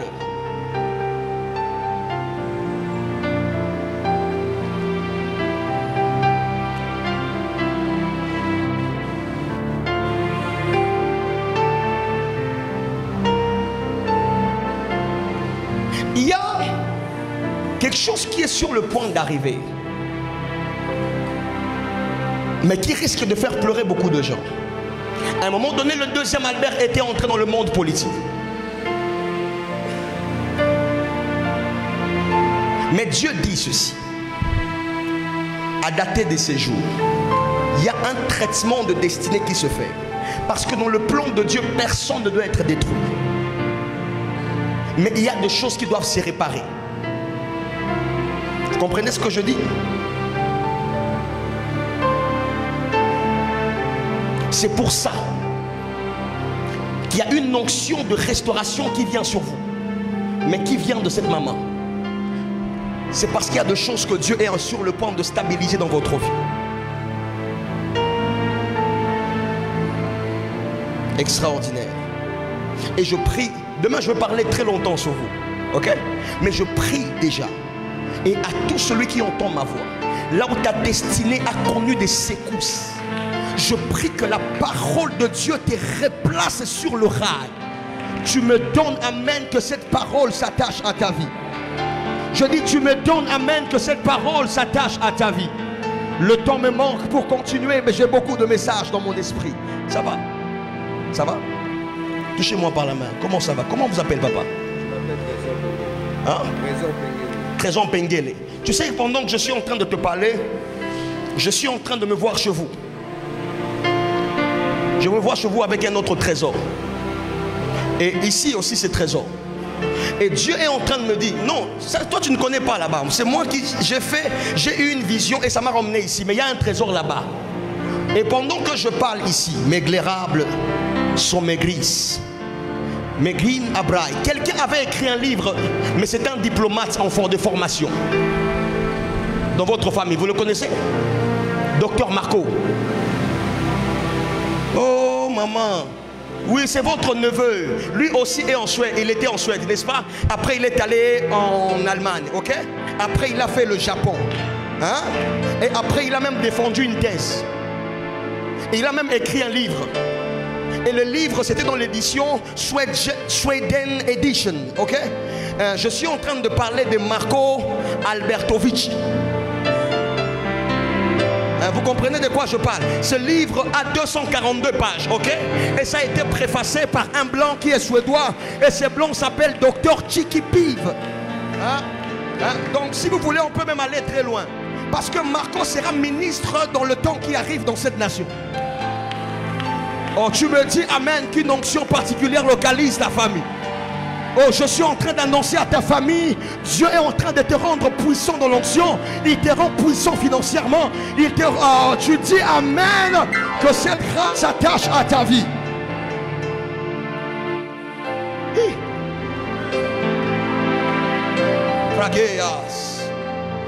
Pasteur, demain, est-ce que vous me permettez de sortir même dehors? De prendre les gens des dindons, de prendre un peu les gens des... Parce que demain, regardez, cette histoire ici de voix, il faut qu'on voie. Dans l'église ici, on doit prendre même les voisins. Oh, tu donnes amen que Dieu exagère dans ta vie. Nous sommes dans une saison où Dieu déborde en puissance, où Dieu déborde en grâce. Papa, asseyez-vous ici. Mettez-vous debout ici. Mettez-vous debout ici. Vous voyez celui qui m'a défié ici hier. Dites-lui qu'il vienne avec la photo de Raymond. Parce que il y a une grande sorcellerie qui veut tuer son seul enfant. Quand je suis assis ici, je vois un homme politique connu dans ce pays. Et Dieu dit, je ne continue pas. Dites-lui seulement qu'il vienne seulement s'asseoir ici. Moi, je vais continuer ma prophétie ici.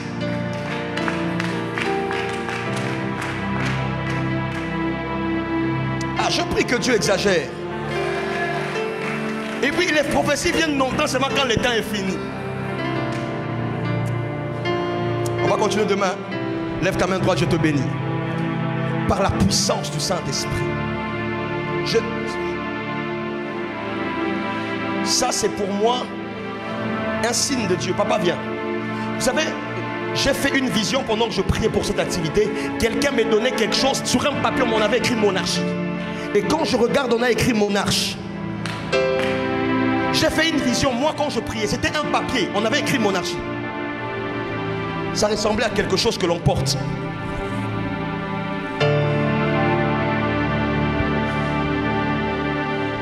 Il y a une saison qui vient de commencer. Oh my goodness. Il y a une saison. Papa, comment tu t'appelles? Hein? Est-ce que tu sais que pendant que je parle, Egleas, Roblos Kaparia, je me vois à Lubumbashi avec un vieux homme de Dieu qui est déjà décédé, qui s'appelait Papa Albert Lukusa. Et Dieu me dit qu'il y a un grand manteau sur cet homme. Écoute la parole prophétique. Retiens bien ce que je veux te dire. Je suis prophète. Et cette parole ne tombera pas à terre. Sache que dans ta vie, tu auras les mines entre les mains. Je dis, je n'ai pas besoin du témoignage de quelqu'un. Je te dis, sache que dans ta vie, tu auras les mines entre les mains. En plus d'avoir l'onction prophétique de façon scandaleuse. Parce que je sens quelque chose sur ta tête. Something great, my man. I can hear in my spirit. Je peux entendre dans mon esprit. On est en train de acclamer pour toi, mais on acclame pour toi avec deux manteaux. Avec un manteau qui est royal et un autre qui est prophétique. c'est parce qu'il y a un prophète qui aura beaucoup d'argent qui sommeille dans ta vie. Et je te dis la vérité. Le Katanga prie pour ça. Kolwezi prie pour ça. Je ne te parle peut-être pas dans 1 ou 2 ans, mais sache que tu auras le mine. Les mines, c'est pas à Kinshasa. Aujourd'hui, pendant qu'on était là, Dieu m'a dit ça. Je lui ai dit ça il y a 2 jours. Et je me voyais prier pour lui aujourd'hui. Parce qu'il a un manteau prophétique. Comment? Il a des visions terribles, frère. Et pendant que je disais ça, c'est une confirmation. Donc on doit finir ce culte. Vous savez, pendant que vous vous dites c'est une confirmation, Dieu est aussi en train de libérer Biou.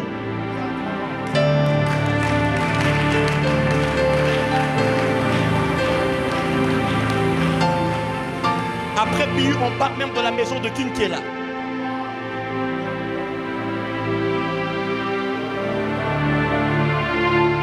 J'entends des prières qui montent. Oh, pasteur, c'est quoi que je vois là?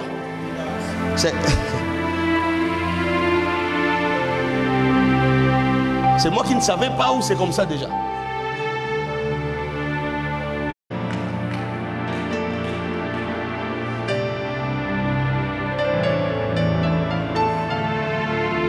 Demain, rappelez-moi sur ce nom, Stéphie. Rappelez-moi seulement. Rappelez-moi, quand je monte, rappelez-moi sur ce nom. Moi, je suis très sensible au Seigneur. J'entends Stéphie. Mais rappelez-moi seulement sur ça, je sais pourquoi. Écoute-moi bien. Tu auras un grand mariage. Et personne ne va troubler ta destinée. Parce que Dieu décide de libérer un nouveau manteau sur ta vie. Et de la même manière que l'homme de Dieu, le Père de la maison, l'ange de la maison a reçu ça de la part de Dieu pour toi. Je viens mettre simplement le sceau prophétique par rapport à cette parole qui est en train de venir sur toi. Tu dis Amen et tu crois ce que je dis. Que Dieu t'installe dans les choses pour lesquelles tu as été appelé. Je dis, tu dis Amen et tu...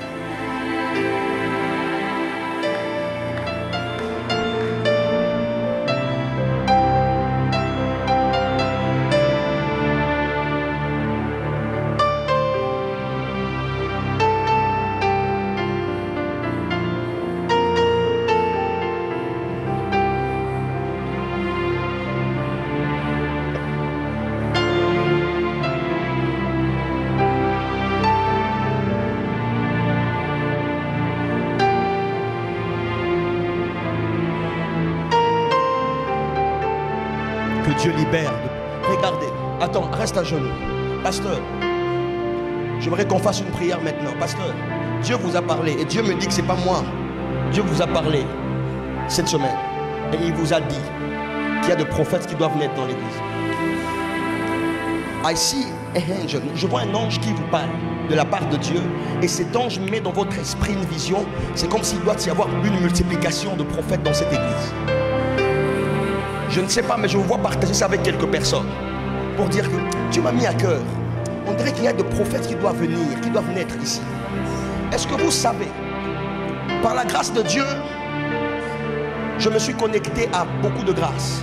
Et Dieu m'a introduit et dans l'onction prophétique et dans l'onction royale. Moi, je ne fais pas d'effort pour rencontrer les rois. Je prie Dieu, que Dieu amplifie chaque chose qu'il nous a donnée aujourd'hui. Je suis en train de parler sur des gens. La puissance de Dieu sur toi va ouvrir le palais présidentiel. Même sans demander de l'audience. Dieu va travailler dans les temps et dans les circonstances. Tu vas te retrouver auprès des grands décideurs sans mener le même démarche que les autres.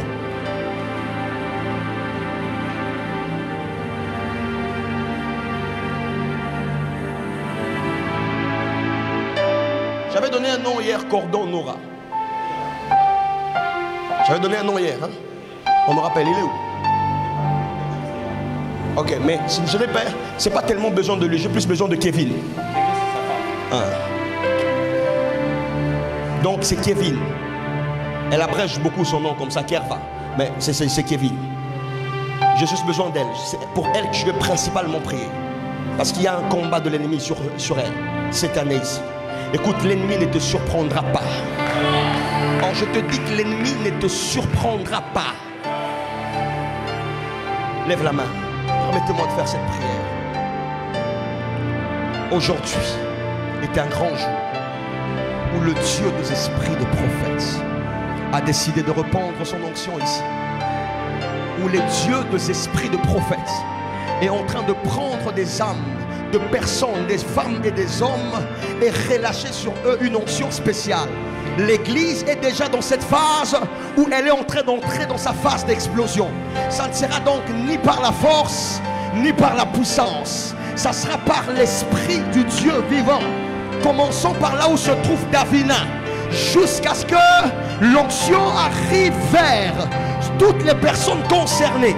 Je suis en train de voir qu'il y a de prophètes que Dieu appelle à une nouvelle dimension maintenant. Je ne parle pas pour plaire à quelqu'un, c'est quelque chose que Dieu fait. Même ceux qui nous suivent en ligne, il y a une grâce prophétique qui est en train de tomber sur des hommes et des femmes qui sont assis. Aujourd'hui, maintenant, pendant que je parle, Dieu, oh mon Dieu, mon roi, je vois comme dans une vision de zèle en train de battre dans l'atmosphère. Dieu dit que c'est l'onction prophétique. Ça commence là où se trouve Davina. Ça prend celui qui est devant, ça prend celle qui est derrière, ça vient sur eux tous. Et je vois 12 prophètes qui naissent ici pendant que je parle. 1, 2, 3, 4, 5, 6, 7, 8, 9, 10, 11, 12. Fire! By the power of the Holy Ghost. By the power of the Holy Spirit. Of the living God. Je vois de prophètes et de prophétesses qui sont là. Il y a quelque chose qui est arrivé ici. L'église entre dans une nouvelle phase. Parce qu'il y a des hommes et des femmes. Oh, ils sont où? Je recompte jusqu'à 3. L'onction tombe sur eux. 1, 2. In the name of Jesus Christ. Take it. Touch. Touch. Touch. In the name of Jesus. In the name of Jesus. Je vois Dieu donner des nouveaux yeux. Je vois Dieu introduire là au fond, là où il y a un zazi. Je vois une onction qui coule sur cette jeune dame-là. Je vois une onction qui coule sur cette dame-là. Ah ah, tu as déjà fini les études, mais Dieu t'attend dans une nouvelle dimension. Ce n'est pas dans les études, c'est dans le ministère. Dieu libère une onction sur cette dame. Attention là où il y a un zazi. Il y a une onction terrible qui vient sur elle. À côté d'un zazi, il y a une onction qui tombe sur la dame. À côté de la dame, il y a une onction. Oh my God. La dame qui est à côté des escaliers, je vois un ange en verre. Quelque chose lui arrive. Dieu est en train de la visiter. Et Dieu dit que c'est dans moins d'un mois, une onction vient sur elle. Reçois cela. Reçois cela. Reçois cela. Reçois cela. Baba, allez rapidement vers l'escalier. Il y a une onction spéciale qui est donnée à 2 personnes. 1, 2, fire. Attention. Attention à celle qui est vers l'escalier. Oui, il y a une grâce qui est tombée sur elle. Je vois Dieu l'équiper et la relever pour la destinée. Reçois cela. Reçois cela. Reçois cela. Reçois cela. By power, by fire, by power, by fire. Il y a 2 prophètes. Il y a 2 prophètes qui sont ici. Au son de la voix, au son de ma voix, l'Esprit du Dieu vivant, le Saint-Esprit leur dote de capacités extraordinaires, de guérir le malade et de prophétiser dans le détail. Alors que je parle, ils sont 2 hommes. L'onction va leur prendre. L'onction va leur toucher. Father, in the name of Jesus. Father, in the name of Jesus. Something great upon your life. Quelque chose de grand atterrit sur toi. Où sont ce prophète? Où sont ce prophète? Où sont ce prophète? Reçois cela. Reçois cela. Reçois cela. Reçois cela.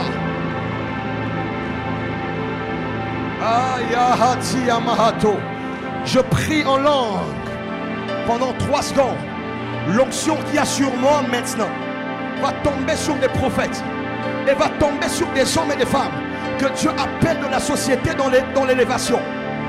Father, Rintahatosha, Breki Atu, Ageneme Rabahataya, Shandila Bratkuntelian Lebra, Didio Shano Braden, Didio Shitam Abradia, Mendeko, Melias, Rabeit, Mentakea, Ribo Shande, Metango Shiata, Megrei de Pride, Rabba Shita, Mentekema, Mrikiatashe, Menei Bradakiato, Mansila Bradoshkiata. Et la Griascapa, et Rabba Chandelea, Aliabre, Chandilahatia, Mandekait, Ipra, Zemai, Jesus, Jesus, Jésus, Jésus.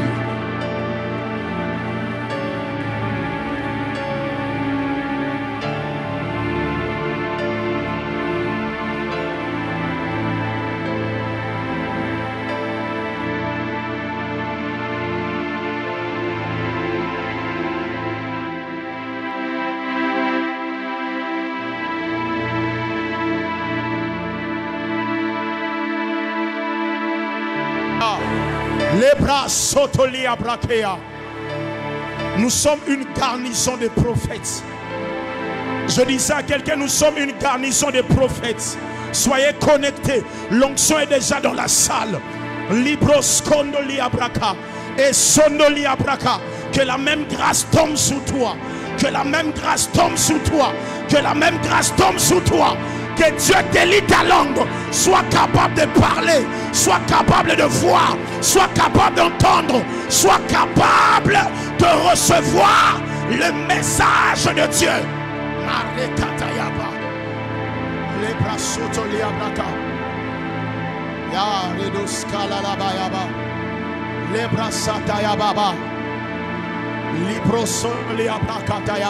Est-ce que quelqu'un peut commencer à rendre grâce à Dieu? Dis à Dieu merci pour l'onction, merci pour la grâce, merci pour la faveur. Je prie au nom de Jésus que ça se déclenche maintenant. Right now, in the name of Jesus. Maman Judika vient, Maman Judika vient. Maretos kataya papa. Maretos kala papa. Lève tes mains. Depuis tout ce temps, tu cherches que Dieu te parle aussi. Dieu m'avait donné un message pour ta fille. Pendant que j'étais en train de prier, je voyais une âge. Et de plus en plus, en prière, je parle de Soraya. Il y avait un nuage noir sur son visage. Et plus nous étions en train de prier et tu étais là à cause de ta présence, je voyais une fleur sortir. Et plus tu priais, plus ça grandissait. Dieu m'a dit de te dire, amène-la dans la présence de Dieu. Tout ce qu'on avait fait sur elle, Dieu vient de l'annuler. La survie de sa destinée est fonction de la présence de Dieu. C'est un enfant qui a été blessé pendant beaucoup de temps. Mais Dieu est en train de faire quelque chose dans sa vie. Et ce n'est pas enfin que Dieu t'amène dans sa présence. Ce n'est pas simplement pour venir. Parce que Dieu est en train de faire quelque chose. Dieu m'a dit de te dire, tu ne perdras pas cet enfant-là. C'est grâce à cet enfant-là que ta vie sera plus meilleure. Parce que j'étais en train de la voir. Dieu l'établit. On a cherché à l'éliminer, mais Dieu a annulé cela. Dieu m'a dit de te dire, prends sa vie. Plante ça dans sa présence. Plante ça dans sa présence. Plus elle restera dans la présence de Dieu, elle vivra sa destinée. Que Dieu fasse arriver ces choses. Au nom de Jésus. Au nom de Jésus. Au nom de Jésus. Toute forme de ténèbres qui régnait sur ta fille, dans ta famille, je détruis cela au nom puissant de Jésus. Une fleur est appelée à être appréciée. Une fleur est appelée à donner du parfum. Je prie que ta fille donne du parfum, qu'elle soit appréciée et qu'elle donne du parfum. Au nom de Jésus, reçois cela. Maretos kataya papa. Lève les mains. Père, merci pour ta grâce. Merci pour ta faveur. Merci pour ce que tu as relâché ce soir. Au nom puissant de Jésus. Ce n'est que l'ombre de choses à venir. Que ton nom soit loué. Que ton nom soit béni. Au nom de Jésus. Nous acclamons très fort le Seigneur.